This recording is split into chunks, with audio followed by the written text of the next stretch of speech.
ಮಾಡೋಕ್ಕಾಗಲ್ಲ. ಯಾಕೆ? ಕರೆಂಟ್ ಇದ್ದರೆ ಒಂದು ಜನ ಓಡಾಡ್ತಿರ್ಲಿಲ್ವೇನಪ್ಪ? ಮತ್ತೆ ಅಡುಗೆ ಮಾಡೋಕ್ಕಲ್ವ? ಯಾಕೆ ಅಡುಗೆ ಮಾಡೋಕ್ಕಾಗಲ್ಲ? ಸೌದೆ ಇಟ್ಕೊಂಡು ಅಡುಗೆ ಮಾಡ್ಬೋದು, ಸೌದೆ ಒಲೆ ಇಟ್ಕೊಂಡು. ಆಮೇಲೆ ಓದ್ಕೊಳಕ್ಕಾಗಲ್ಲ. ಯಾಕೆ? ಇಲ್ಲಿಂದ ಕಾಯ್ಕೊಂಡು ಓದ್ತಿದ್ವಿ.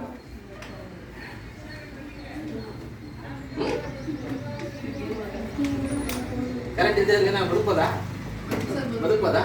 ಅದು ಇಷ್ಟು ಈಸಿಯಾಗಿ ಬದುಕೋಕ. ನೀವು ನಲ್ಲಿ ತಿರ್ಗಿಸಿದ ತಕ್ಷಣ ನೀರು ಬರಲ್ಲ. ಏನು ಬರಲ್ಲ? ನಲ್ಲಿ ಬರಲ್ಲ. ನಿಮ್ಮ ಅಮ್ಮ ಚಟ್ನಿ ಬೇಗ ಮಾಡೋಕ್ಕಾಗಲ್ಲ. ಏನು ಮಾಡೋಕ್ಕಾಗಲ್ಲ? ಚಟ್ನಿ ಬೇಡಕ್ಕಾಗಲ್ಲ. ಆಮೇಲೆ ರಾಗಿ ಎಲ್ಲ ಯಾರು ತಗೊಂಡು ಬೀಸ್ಕೊಂಡು ಹಾಕೋಬೇಕಾಗತ್ತೆ. ಹೌದಾ? ಬೋರಟ್ಟು ಹಾಕಿದ್ರೆ ನೀರು ಹೋಗಲ್ಲ. ಬೋರಲ್ಲಿರೋ ನೀರು ಈಚೆಗೆ ಬರಲ್ಲ ಅಲ್ವಾ? ನಮಗೆ ಬೇಕಾಗಿರೋ ವಸ್ತುಗಳೆಲ್ಲ ಸಿಗಲ್ಲ. ಅರ್ಥ ಆಗ್ತಿದೆ? ಎಲೆಕ್ಟ್ರಿಸಿಟಿ ಅನ್ನೋದು ಮೋಸ್ಟ್ ಫಂಡಮೆಂಟಲ್ ಬೇಸಿಕ್ ನೀಡ್.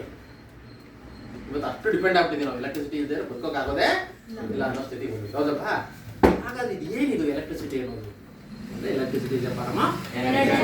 ಇದನ್ನು ಮೊದಲು ಬೆಂಜಮಿನ್ ಫ್ರಾಂಕ್ಲಿನ್ ಅನ್ನೋನು ಎಲೆಕ್ಟ್ರಿಸಿಟಿ ಬಗ್ಗೆ ಒಂಚೂರು ಯೋಚನೆ ಮಾಡಿದ. ಹೆಂಗೆ ಯೋಚನೆ ಮಾಡ್ದ ಅಂದರೆ, ಆಗಿನ ಕಾಲದಲ್ಲಿ ಗಾಳಿಪಟ ಹಾರಿಸ್ತಿದ್ರು. ಏನು ಹಾರಿಸ್ತಿದ್ರು? ಗಾಳಿಪಟಕ್ಕೆ ದಾರ ಕಿತ್ತೋಗ್ಬಾರ್ದು ಅಂತ. ಏನಾಗಬಾರ್ದು? ದಾರ ಕಿತ್ತೋಗ್ಬಾರ್ದು ಅಂತ ಅದಕ್ಕೆ ಸರಿ ಅಂತ ಮಾಡ್ತಾರೆ. ಗೊತ್ತಾ? ಮೈದಾ ಹಿಟ್ಟೆಲ್ಲ ಗೋಧಿ ಹಿಟ್ಟೆಲ್ಲ ಮಾಡ್ತಾರಲ್ಲ, ಆ ಥರದ್ದು ಮಾಡಿಬಿಟ್ಟು ಆ ದಾರಕ್ಕೆಲ್ಲ ಹಚ್ಚಿರ್ತಿದ್ರು. ಇಲಿ ಕಟ್ಬಿಡ್ತವೆ ಅಂತ ಅದು ಒಂಚೂರು ಮೈ ತುತ್ತು ಉಪ್ಪು ಅಂತ ಹಾಕಿರೋರು ಅದು ವಿಷ. ಅರ್ಥ ಆಗ್ತಿದೆ? ಅದನ್ನು ಅದರೊಳಗೆ ಎದ್ಬಿಟ್ಟು ದಾರ ಬಿಡ್ತಿದ್ರು. ಒಂದು ದಿವಸ ಅವನು ಬೆಂಜಮಿನ್ ಫ್ರಾಂಕ್ಲಿನು ಅಂತ ಅವನೇನೋ ಅವನ ಥರದವರ ಯಾರೋ ಬಾವುಟ ಹಾರಿಸ್ತಾ ಇದ್ರು. ಮಳೆಗಾಲ ಆಗಿತ್ತು. ಸ್ವಲ್ಪ ಅಲ್ಲಲ್ಲೇ ಒಂಚೂರು ಸಣ್ಣ ಸಣ್ಣ ಮನೆ ಹನಿಗಳು ಬೀಳ್ತಾ ಇದ್ದೋ. ಮೂಡಾಯಿತು. ಅವಾಗ ಹಿಂಗೆ ಉದ್ದು ಬಿಟ್ಟಿದ್ದ. ಆ ಇಟ್ಕೊಂಡಿದ್ದಲ್ಲ, ದಾರ ಇಟ್ಕೊಂಡಿದ್ದಲ್ಲ, ಆ ದಾರ ಒಂದು ಚುಚ್ಚು ನೆಂದಂಗಾಗಿತ್ತು. ಅವ್ನ ಕೈಗೆ ಏನೋ ಶಾಕ್ ಹೊಡೆದಂಗೆ ಆಗ್ತಿತ್ತು. ಏನಾಗ್ತಾಯಿತ್ತು? ಇದೇನಿಂದ ಬಂತಿದ್ದು ಅಂತ ಅವ್ನಿಗೆ ಗೊತ್ತಾಗಲಿಲ್ಲ. ಆಮೇಲೆ ಅವನು ಆ ಥರ ದಾರ ಕಟ್ಬಿಟ್ಟು ಅದಕ್ಕೆ ಕಾಲು ಕಟ್ಬಿಟ್ಟು ಕಾಲ್ಗಳು ಹಿಂಗೆ ಏನೋ ಇದೆ ಕಣಪ್ಪ, ಇದು ಎಂಥದ್ದು ಎನರ್ಜಿ ಏನೋ ಗೊತ್ತಾಗಲಿಲ್ಲ ಅಂತ ಅವ್ರಿಗೆ ಗೊತ್ತಾಗಲಿಲ್ಲ ಅಂತ. ಆಮೇಲೆ ಆ ಟೈಮ್ಗೆ ಈ ಎಮೋನೇಟ್ ರಾಡ್ ಅಂತ ಕರೀತಾರೆ. ಆಗಿನ ಕಾಲದಲ್ಲಿ ಪ್ಲಾಸ್ಟಿಕ್ ಇರಲಿಲ್ಲ, ರಾಳ ಅಂತ ಕರೆಯೋದು. ರಾಳ ಅಂತ ಅಂದರೆ ಮರದಿಂದ ಗಿಡದಿಂದ ಬಿಡುವಂಥದ್ದನ್ನು ಕಮ್ಮಿ ಥರದನ್ನು ಸೇರಿಸಿ ಒಂದು ಗಟ್ಟಿಗಿರೋದು ರಾಡ ಮಾಡ್ತಾರೆ. ಅದನ್ನು ಅವ್ರ ಹತ್ರ ಇದು ಫೆರೋ ಅಂತ ಕರೆಯೋದು ಮೆಟೀರಿಯಲ್ಲು, ಉಣ್ಣೆ ಥರದ್ದೇ. ಅದ್ರಲ್ಲಿ ಚೆನ್ನಾಗಿ ಉಜ್ಜಿಬಿಟ್ಟು ಯಾರಾದ್ರೂ ತಲೆ ಮೇಲೆ ಹಿಂಗೆ ಹಿಡಿದ್ರೆ ಆ ಕೂದಲೆಲ್ಲ ಹಿಂಗೆ ನಿಂತ್ಕೊಳ್ಳೋದು. ಸ್ಪೈಕ್ ಯಾವ ಥರ ನಿಂತ್ಕೊಳ್ಳೋ? ಬಾರಿನವ್ರೆಲ್ಲ ಕಟಿಂಗ್ ಮಾಡಿಸೋದಿಲ್ಲ, ಕುಂಗು ಇಷ್ಟು ಶುದ್ಧ ಇರ್ತಿದ್ರು. ಅವಾಗ ಅದನ್ನು ಎಂಟರ್ಟೈನ್ಮೆಂಟಿಗೆ ಬಳಸ್ತಿದ್ರು ಅಂತ. ಯಾವ್ದು ಬಳಸ್ತಿದ್ರು?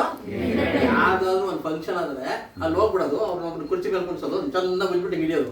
ಅವ್ನು ಕೂದಲು ಎಚ್ಚೆತ್ರ ನಿಂತ್ಕೊಳ್ಳುತ್ತೆ, ಹೆಂಗೆ ನಿಂತ್ಕೊಳ್ಳೋದು, ಸ್ಪೈಕ್ ಥರ ನಿಂತ್ಕೊಳ್ಬೇಕು ಅಂತ. ಅದಕ್ಕೆ ಆಟ ಆಡೋಕೆ ಇಟ್ಕೊಂಡಿದ್ರು ಅಂತ. ಅವಾಗ ಎಲೆಕ್ಟ್ರಿಸಿಟಿನ ಪದನೇ ಗೊತ್ತಿರಲಿಲ್ಲ. ಅದೇನೋ ಹಂಗೆ ಮಾಡ್ತಾ ಇದ್ರು. ಆಮೇಲೆ ಆಮೇಲೆ ಆಮೇಲೆ ಸೊ ಇದು ಯಾಕೆ ಬರುತ್ತೆ, ಇದು ಯಾವ್ಯಾವ್ದು ಉಜ್ಜಿದ್ರೆ ಬರುತ್ತೆ ಅಂತ ಒಂದು ಸ್ವಲ್ಪ ಯೋಚನೆ ಮಾಡಿ ಮಾಡಿ ಮಾಡಿ ಮಾಡ್ತಾ ಇದ್ರಂತೆ. ಆಮೇಲೆ ಮುಂದೆ ದೊಡ್ಡ ದೊಡ್ಡ ಸೈಂಟಿಸ್ಟ್ಗಳು ಬಂದರು. ಅವನು ಯಾರೋ 2 ಮೆಟಲ್ ಪ್ಲೇಟ್ ತಗೊಂಡು ಯಾವುದೋ ಆಸಿಡ್ ಒಳಗಡೆ ಎದ್ದಾಗ ಅದೇನೋ ಕರೆಂಟ್ ಶಾಕ್ ಹಿಂಗೆ ಆಕಸ್ಮಿಕವಾಗಿ ಕಂಡಿಡ್ಕೊಂಡು ಇವತ್ತು ಈ ಲೆವೆಲಿಗೆ ಬಂದು ನಿಂತಿದೆ. ಎಲೆಕ್ಟ್ರಿಸಿಟಿನ ಎಲ್ಲರೂ ಯಾಕೆ ಬಳಸ್ತಾರೆ ಅಂದರೆ, ಅದನ್ನು ತಯಾರು ಮಾಡೋದು ಭಾಳ ಸುಲಭ. It can be generated both in the small scale and large scale. ನಮಗೆ 1.5 ವಾಟ್ಸ್ ಬೇಕಂದ್ರೆ ಒಂದು ಸೆಲ್ಲ ತಗೊಂಡ್ಬಿಡ್ತೀವಿ. ನಮ್ಮನೆ ದೊಡ್ಡ ದೀಪ ಹಚ್ಚಬೇಕಂದ್ರೆ 220 ವಾಟ್ಸಲ್ಲಿ ಬರ್ತೀವಿ. ದೊಡ್ಡ ಪಂಪು ಮೋಟರ್ ಓಡಿಸ್ಬೇಕಂದ್ರೆ 400 ವಾಟ್ಸ್ ಓಡಿಸ್ತೀವಿ. ನೀರು ಬೇರೆ ಎನರ್ಜಿ ಇದ್ದರೆ ಈಸಿಯಾಗಿ ತಯಾರು ಮಾಡ್ಬೋದು. ಈಗ ನೀರಿದ್ದರೆ ಮೇಲಿಂದ ನೀರು ಕೆಳಗೆ ಬೀಳೋ ನೀರಿಂದ ತಯಾರು ಮಾಡ್ಬೋದು. ಸ್ಟೀಮ್ ಇದ್ದರೆ ಸ್ಟೀಮನ್ನು ಪಾಸ್ ಮಾಡಿಬಿಟ್ಟು ತಯಾರು ಮಾಡ್ಬೋದು. ಹೌದಲ್ವಾ? ಈಗ ವಿಂಡ್ ಮಿಲ್ಗಳು ಬಂದಿವೆ, ಅದರಿಂದ ತಯಾರು ಮಾಡ್ಬೋದು. ಸೋಲಾರ್ ಪ್ಯಾನಲ್ ಬಂದಿವೆ, ಅದರಿಂದ ತಯಾರು ಮಾಡ್ಬೋದು. So we have different ways to generate electricity both in small scale and large scale. ಇದ್ರ ಜೊತೆ ಅಡ್ವಾಂಟೇಜ್ ಆಫ್ ಎಲೆಕ್ಟ್ರಿಸಿಟಿ ಏನಪ್ಪ ಅಂದರೆ, ಒಂದೂರಿಂದ ಇನ್ನೊಂದು ಊರಿಗೆ ಕಳಿಸ್ಬಿಡ್ಬೋದು. ಅದನ್ನು ಏನು ಮಾಡ್ಬೋದು? ಒಂದೂರಿಂದ ಇನ್ನೊಂದು ಊರಿಗೆ ತಂತಿ ಹಾಕ್ಬಿಟ್ಟು ತಂತಿ ಮೂಲಕ ಕಳಿಸ್ಬಿಡ್ಬೋದು. ಇದ್ರದ್ದೇ ಇದ್ರೆ ಭಾಳ ಕಷ್ಟ ಆಗ್ಬಿಡ್ತಾ ಇತ್ತು. ಈಗ ನಮ್ಮ ಮನೇಲಿ ಸೌದೆ ಹಾಕ್ಬಿಟ್ಟಿದ್ವಿ, ಸಿಕ್ಕಾಪಟ್ಟೆ ಬೆಂಕಿ ಇದೆ, ಉರಿತಾ ಇದೆ. ಪಕ್ಕದ ಮನೆಯವ್ರಿಗೆ ಕಳ್ಸಕ್ಕಾಗತ್ತಾ? ಹಾಗೆ ಅಲ್ಲ ಅಲ್ವಾ? ಅರ್ಥ ಆಗ್ತಿದ್ಯಾ? ನಮ್ಮಲ್ಲಿ ಹೀಟ್ ಎನರ್ಜಿ ಇದೆ, ಅದು ಕಳ್ಸಕ್ಕಾಗಲ್ಲ, ಹೋಗಲ್ಲ, ಶುಭ್ರ ಹೋಗಲ್ಲ. ಅದು ಎಲೆಕ್ಟ್ರಿಸಿಟಿ ಎಲ್ಲಿ ಬೇಕಾದ್ರೂ ಹೋಗೋದು. ಹೌದಲ್ವಾ? That is one of the advantage. Another advantage ಏನಂದರೆ, we have a technology to convert electricity to other forms of energy efficient ಆಗಿ. ವೇಸ್ಟೇಜ್ ಇಲ್ದೇನೆ ಎಷ್ಟು ಎಲೆಕ್ಟ್ರಿಸಿಟಿ ಕೊಡ್ತೀವೋ ಅಷ್ಟು ಬೇರೆ ಹೀಟ್ ಬಂದ್ಬಿಡುತ್ತೆ, ಎಷ್ಟು ಎಲೆಕ್ಟ್ರಿಸಿಟಿ ಕೊಡ್ತೀವೋ ಅಷ್ಟು ಸೌಂಡ್ ಬಂದ್ಬಿಡುತ್ತೆ, ಎಷ್ಟು ಎಲೆಕ್ಟ್ರಿಸಿಟಿ ಕೊಡ್ತೀವೋ ಅಷ್ಟು ಲೈಟು ಬಂದ್ಬಿಡುತ್ತೆ. ಅಂದರೆ ಲಾಸ್ ತುಂಬ ಕಡಿಮೆ. ಅದೇ ನೀವು ಪೆಟ್ರೋಲ್ ಇಂಜಿನು, ಡೀಸೆಲ್ ಇಂಜಿನ್ ಎಲ್ಲವೆಲ್ಲ, petrol engine source of energy. ನಾವು ಬಸ್ಸು ಕಾರೆಲ್ಲ ಓಡ್ತೀವಲ್ಲಪ್ಪ, ಒಂದು ಬಸ್ಸು ಒಂದು ಕಾರು 20 ಕಿಲೋಮೀಟರ್ ಕೊಡುತ್ತೆ, ಇನ್ನೊಂದು ಕಾರು 15 ಕಿಲೋಮೀಟರ್ ಕೊಡುತ್ತೆ, ಇನ್ನೊಂದು ಕಾರು 30 ಕಿಲೋಮೀಟರ್ ಕೊಡುತ್ತೆ. ಅದರ ಎಫಿಷಿಯನ್ಸಿ ಲೆಕ್ಕ ಹಾಕ್ತೀವಿ ನಾವು 1 ಕಿಲೋಮೀಟರ್ಗೆ ಎಷ್ಟು ಓಡುತ್ತೆ ಅಂತ. ಅಲ್ಲಿ ವೇಸ್ಟೇಜೇ ಜಾಸ್ತಿ. ವೇಸ್ಟೇಜೇ ನೀವು ಏನಾದ್ರು 1 ಲೀಟರ್ ಪೆಟ್ರೋಲ್ ಹಾಕಿ 1 ಲೀಟರ್ ಪೆಟ್ರೋಲನ್ನು ನೀವು ಮೆಕ್ಯಾನಿಕಲ್ ಎನರ್ಜಿಯಾಗಿ ಕನ್ವರ್ಟ್ ಮಾಡಂಗಿದ್ದಿದ್ರೆ 1 ಲೀಟರ್ಗೆ 200 ಕಿಲೋಮೀಟರ್ ಓಡಿಸ್ಬಿಡ್ಬೋದಾಯ್ತು ನಾವು. ಸಿಕ್ಕಾಪಟ್ಟೆ ಲಾಸ್ ಆಗ್ಬಿಡ್ತಾರೆ. ಈಗ ಕೊಟ್ಟಿದ್ದ ಹೀಟು ಅಲ್ಲಿರೋ ವಸ್ತುಗಳನ್ನ ಬಿಸಿ ಮಾಡೋಕ್ಕೆಲ್ಲ ಖರ್ಚಾಗ್ಬಿಡ್ತೈತೆ. ಡೈರೆಕ್ಟಾಗಿ ಮೆಕ್ಯಾನಿಕಲ್ ಎನರ್ಜಿಯಾಗಿ ಬಳಸ್ಕೊಳಕ್ಕೆ ಆಗಲ್ಲ. ಇನ್ನೊಂದಷ್ಟು ರೇಡಿಯೇಟಾಗಿ ಆಚೆ ಹೊಟ್ಟೋಗ್ಬಿಡುತ್ತೆ, ಅದನ್ನು ಬಳಸ್ಕೊಳಕ್ಕಾಗಲ್ಲ. ಅರ್ಥ ಆಗ್ತಿದೆಯಾ? ಆದರೆ ಎಲೆಕ್ಟ್ರಿಸಿಟಿ ಒಳಗೆ ಆ ಥರ ಲಾಸ್ ತುಂಬ ಕಡಿಮೆ, ಮಿನಿಮಮ್. ಅದಕ್ಕೋಸ್ಕರ ನಾವೆಲ್ಲ ಯಾರ ಮೇಲೆ ಡಿಪೆಂಡ್ ಆಗಿದ್ದೀವಿ? ಎಲೆಕ್ಟ್ರಿಸಿಟಿ. ಇಷ್ಟು ಒಂದು ಚೂರು ಇನ್ಫಾರ್ಮೇಷನ್ ಕೊಡ್ತೀವಿ. ಇವಾಗ ಎಕ್ಸ್ಪ್ಲೇನ್ ಶುರು ಮಾಡೋಣ. ಈ ಎಲೆಕ್ಟ್ರಿಸಿಟಿ ಒಳಗಡೆ 2 ಥರ ಇದೆ. ಎಷ್ಟು ಥರ ಇದೆ? ನಿಮ್ಗೇನಾದ್ರು ಗೊತ್ತಾ? ಎಲೆಕ್ಟ್ರಿಸಿಟಿನಲ್ಲೇ 2 ಥರ ಇದೆ ಕಣ. ಈ ಎಲೆಕ್ಟ್ರಿಸಿಟಿ ಬಗ್ಗೆ ನಾನು ಒಂದು ಜೋಕ್ ಮಾಡ್ತಿರ್ತೀನಿ. ನಮಗೆ ಬೆಂಗಳೂರನ್ನ ಎಂಥದ್ದು ಸಿಟಿ ಅಂತ ಕರೀತಾರಲ್ಲ, ಸಿಲಿಕಾನ್ ಸಿಟಿ ಅಂತ ಕರೀತಾರೆ, ಹೌದಲ್ವಾ?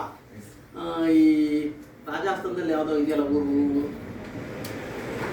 ಪಿಂಕ್ ಸಿಟಿ ಅಂತ ಕರೀತಾರಲ್ಲ, ಯಾವ್ದನ್ನ?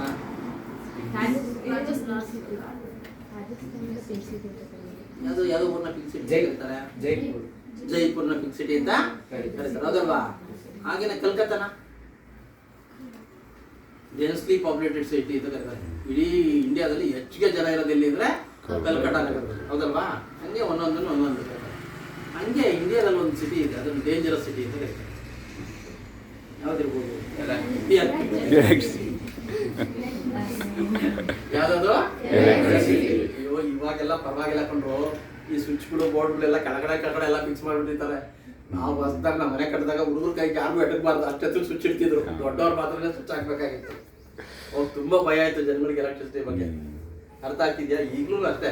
ನಿಮ್ಗೆಲ್ಲ ತುಂಬಾ ಇಷ್ಟ ಆದ್ರೆ ಯಾವ್ದಾದ್ರು ಒಂದು ಮಳೆ ತಗೊಂಡು ಅದ್ರೊಳಗೆ ಕೈ ಕಿರೋಣ ಮಳೆ ಚುಚ್ಚಿ ಕೈ ಅಲ್ವಾ? ಅದಕ್ಕೆ ಅದು ಡೇಂಜರಸ್ ಅಂತ ಕರೀತಾರೆ. ಎಲೆಕ್ಟ್ರಿಸಿಟಿಲಿ 2 ಥರ ಇದೆ. ಒಂದು ಸ್ಟ್ಯಾಟಿಕ್ ಎಲೆಕ್ಟ್ರಿಸಿಟಿ, ಇನ್ನೊಂದು ಕರೆಂಟ್ ಎಲೆಕ್ಟ್ರಿಸಿಟಿ. ಯಾವ್ದು? ಹೌದಲ್ವಾ? ಸ್ಟ್ಯಾಟಿಕ್ ಎಲೆಕ್ಟ್ರಿಸಿಟಿ ಅಂದ್ರೇನು, ಕರೆಂಟ್ ಎಲೆಕ್ಟ್ರಿಸಿಟಿ ಅಂದ್ರೇನು, electricity is a form of energy ಅಂದ್ರೇನು ಅನ್ನೋದ್ರ ಬಗ್ಗೆ ಇವತ್ತು 3 ಪಾಯಿಂಟ್ ಅನ್ನ ತಿಳ್ಕೊಳ್ಳೋಣ. ಓಕೆ? ಸೊ ನಿಮಗೆ ಅಲ್ಲಿ ಪ್ಯಾಕೆಟ್ ನಂಬರ್ 1 ಅಂತ ಇದೆ, ತಗೊಳ್ಳಿ.